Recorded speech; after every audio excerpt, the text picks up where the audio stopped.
Hey everybody, welcome back to another Deep Dive with us. Glad to be here. Today we're going to be tackling a topic that I think is on a lot of people's minds these days. Definitely. And that is special education disputes. And we've got a great source to kind of help us unpack some of these really thorny issues. And that is a blog post by Dr. Howie Knoff, who is an expert witness in special education law. He's been doing this work for decades, and he has some really interesting insights to share. Yeah, and what I find so interesting about his perspective is that he really looks beyond just like the legal wins and losses, right? It's not just about who wins the case, but he really focuses on the long-term impact these disputes have on the relationships between parents and school districts. Which seems super important, right? Because it's not just about winning a case, it's about making sure the child is in a supportive environment and thrives, right? Exactly. So why is he so concerned about this dynamic specifically now? Well, he points to the pandemic as kind of this catalyst. Think back to all of the disruptions that we had in special education services, right? Remote learning, therapy sessions, going virtual, all of these things that were very, very difficult for many families to navigate. Oh, absolutely. I can't tell you how many parents I was talking to who were just overwhelmed trying to figure out how to support their kids at home. Exactly. And what Dr. Knopf points out is that, those disruptions could have long-term legal consequences for school districts. Really? Because here's the thing, there's no statute of limitations on these types of cases. Wait, so you're telling me that like a legal issue could come up years later from something that happened back in, say, elementary school? It's entirely possible. Wow. Imagine a scenario where a student is struggling in high school and the parents believe that it's due to a lack of appropriate services that, were not provided years earlier. Oh, wow. So the districts could be facing this like wave of litigation related to those pandemic era challenges. It's like a ticking time bomb. In a way, yeah. So, okay, so we've got this potential minefield. What is the best way for a district to navigate this? Like, what's their game plan? Well, that's where Dr. Knopf's 7 strategies come in. Oh. And he's really trying to offer this roadmap to not only manage those legal challenges, but also, and this is key, maintain positive relationships with parents throughout the process. Okay, I'm ready. Let's hear these strategies. It's like we're stepping into this high-stakes negotiation, and we need all the tools, to succeed. All right, so strategy number 1. Okay. This one might seem a little counterintuitive, but it is admit mistakes. Really?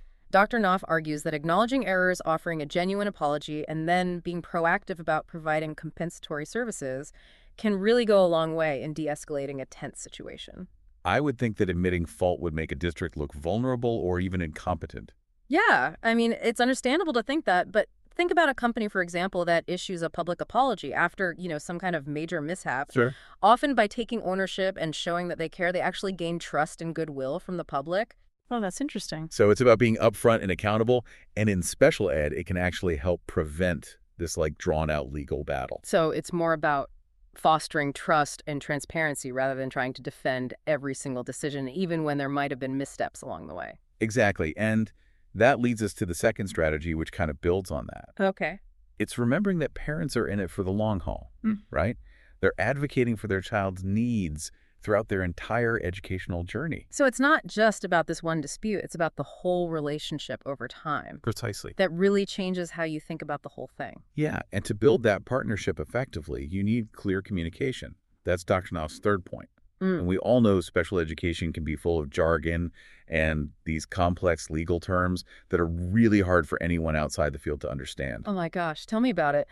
Sometimes I feel like I'm reading some kind of secret code when I'm reading about special education law. Right, and Dr. Knopf really emphasizes the importance of, ditching that technical language, speaking plainly to parents, using real-world examples to explain things. It's about making sure everyone's truly on the same page. Yeah, like we're taking that secret code and translating it into something that everybody can understand. Exactly. And building on that shared understanding, Dr. Knopf's 4th strategy is all about recognizing and valuing the parent's perspective. So like acknowledging that parents are doing their own research and they're coming to the table with their own opinions and ideas. Exactly. He points out that parents often, come armed with their own information, and that's great. They're passionate advocates for their kids, and they might have even discovered a specific intervention or resource that the district hasn't considered. Okay. So instead of dismissing their ideas, districts should be open to hearing what they have to say. I love that. So you're turning this potential conflict into a collaborative opportunity. Absolutely. Because parents can bring so much to the table. Totally. And that leads us to Dr. Knopf's fifth strategy, which is approaching these interactions with empathy. Remember, parents are often navigating this mix of emotions, right? Fear, anxiety, maybe even denial about their child's needs. Wow. Yeah, if you think about it, what would it be like to be in their shoes, facing all these unknowns and trying to advocate for your child in this system that can feel incredibly complex? It's a powerful reminder to approach these conversations with sensitivity and understanding. For sure. Now, even with the best intentions, things can get heated sometimes. Oh, yeah, for sure. So that's where Dr. Knopf's sixth strategy comes in maintaining professionalism at all times. It's that old saying, kill them with kindness, right? Exactly. No matter how challenging the situation gets, staying focused on the child's best interest and treating everyone with respect is just so important. Yeah, and that brings us to his final point, meaningful mediation. So if a dispute does reach a point where mediation is needed, Dr. Knopf urges districts to approach it with a genuine willingness to find solutions. It seems obvious, but you're right. Like if either side is just going through the motions, it's a waste of everyone's time and energy, and it doesn't benefit the child. Exactly. It's about coming to the table ready to collaborate and find common ground. Okay, so we've got these 7 strategies. Do you think there's a way to kind of group them into like a few core principles just to kind of help our listener really solidify what are the key takeaways here? Yeah, that's a great idea. I think we can definitely distill them into some main themes. What stands out to you? Well, I see 3 big buckets when I look at these strategies: communication, empathy, and a proactive approach to problem solving. Oh, I think that's a fantastic way to summarize it. And you know what's fascinating to me is that Dr. Knopf isn't just offering legal advice here. He's really pushing for a paradigm shift in how districts approach these situations. A paradigm shift. I like that. So instead of automatically viewing these as adversarial situations, he's encouraging a more collaborative and understanding approach. Exactly. It's about recognizing that everyone involved, parents, educators, administrators, ultimately wants the same thing, the best possible outcome for the child. Right, and they can expect to what we were talking about earlier with the pandemic disruptions. It feels like those challenges really amplified the need for clear communication and strong relationships between parents and schools. Absolutely. And if we kind of zoom out and look at the bigger picture, we see this trend of increased parental advocacy in education, right? Parents are more informed and empowered than ever before, and they're not afraid to speak up for their children's needs. I've definitely noticed that too. And with social media information, both accurate and inaccurate can spread like wildfire. It seems like districts really need to be proactive in building trust and transparency with parents.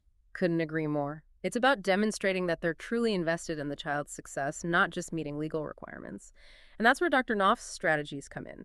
They're not just about avoiding lawsuits. They're about creating a culture of collaboration and mutual respect. So it's not about winning in court. It's about working together to support the student's journey. I wonder, have you seen any real-life examples of this kind of collaborative approach in action? Like where a district's willingness to admit mistakes or really listen to parents' concerns led to a positive outcome for everyone? Oh, absolutely. I remember one case where a district was initially resistant to a parent's request for a specific type of therapy for their child. And the parent had done a lot of research and felt very strongly that this particular approach would be beneficial. Okay. And instead of dismissing the parent's request, the district agreed to a trial period with the therapy and committed to open communication throughout the process. Okay, what happened? Well, the results were amazing. The child responded incredibly well to the therapy, exceeded everyone's expectations. What was really powerful, though, was the shift in the relationship between the parents and the district. They went from being somewhat adversarial to becoming true partners in the child's education. That's a fantastic example. Oh. It really highlights how powerful these collaborative strategies can be. But what about the flip side? What happens when those relationships break down? What's the impact on the child when parents and the district are constantly at odds? Unfortunately, it can create a really challenging environment for the student. Imagine a situation where there's constant tension and mistrust between the school and the family. It's almost like a dark cloud hanging over the child's education. Yeah, it's heartbreaking to think about. They're not getting the full benefit of a supportive and collaborative learning experience. Exactly. And that's why this whole conversation is so crucial. Every child, regardless of their challenges, deserves to feel supported and empowered in their education. Couldn't agree more. So to bring it back to our listener, what's the key takeaway from all of this? What's the one thing we really want them to walk away with? I think the most important takeaway is that we're all on the same team here. Parents, educators, administrators, we're all working towards the same goal, ensuring that students with disabilities have the opportunity to reach their full potential. Beautifully said. And it's not just about legal compliance or avoiding conflict. It's about creating a culture of collaboration, empathy, and genuine care for every student. Absolutely. And this whole conversation has really got me thinking. Oh, I love it when we get that thinking tone. What's bubbling up for you? Well, I think Dr. Knopf's work raises a really profound question that I'd love to explore further with you and our listener. Okay, I'm always up for a good thought-provoking question. I'm ready. Hit me with it. Okay, so how can we advocate for students with disabilities while fostering strong collaborative relationships with parents? That is a big question. And you know what? I don't think there's an easy answer. No. It feels like we've been handed this intricate puzzle, and we're trying to figure out where all the pieces fit. Yeah, it's definitely not one size fits all. Right. So where do we even begin to find those missing puzzle pieces? How do we start to build that bridge of understanding? I think it starts with open and honest dialogue. Parents need to feel heard, and districts need to be willing to listen and learn. It's about creating a space where everyone can share their concerns and perspectives without fear of judgment. Like a true meeting of the minds. Exactly. Yeah.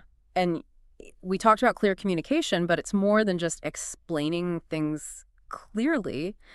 It's about being transparent and accountable as a district. Right. You know what I mean? Yeah, I think about it. Districts have this really unique role to play in empowering parents, right?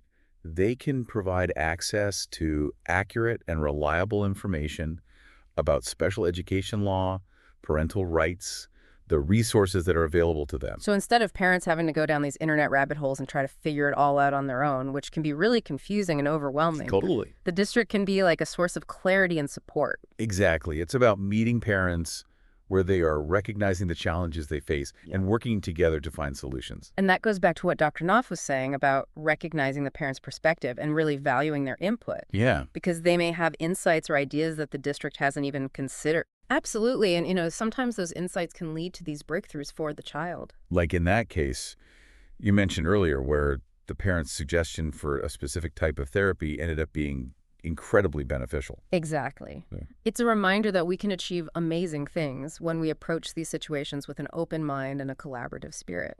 So it's not about digging in our heels and, defending every decision. Right.